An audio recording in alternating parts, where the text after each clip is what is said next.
Les carrefours Elf, Dokoti et le marché des fleurs sont le théâtre d'une nouvelle forme de banditisme.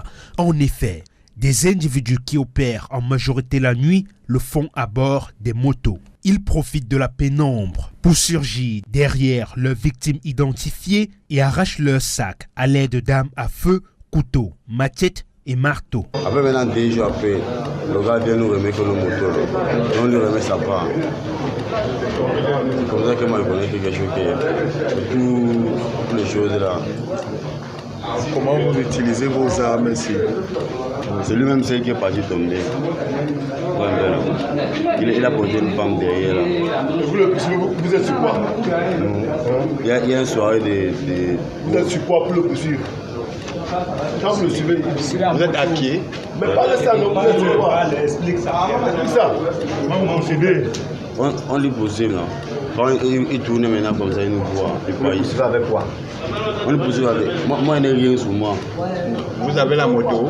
On a la moto. Qui conduit la moto? Moi, je conduis la moto.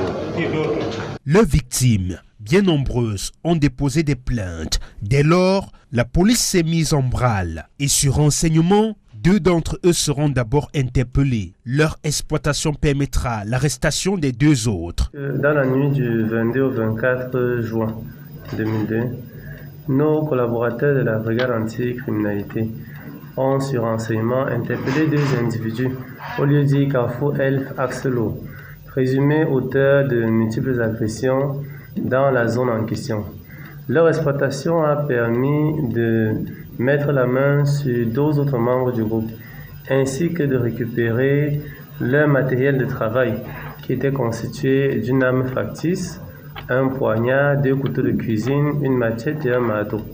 Selon leurs propres déclarations et celles de 2 victimes qui ont été entendues, les individus étaient spécialisés dans les vols à main armée, précisément dans les zones de marché des fleurs, Bonaloka, Elf Axelo et Ndekoti.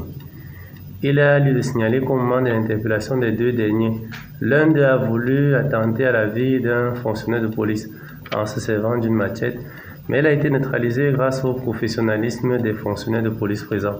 Ces présumés brigands, dont l'âge varie entre 17 et 30 ans, méditent désormais leur sort à la direction régionale de la police judiciaire du littoral, en attendant répondre de leurs actes devant la loi.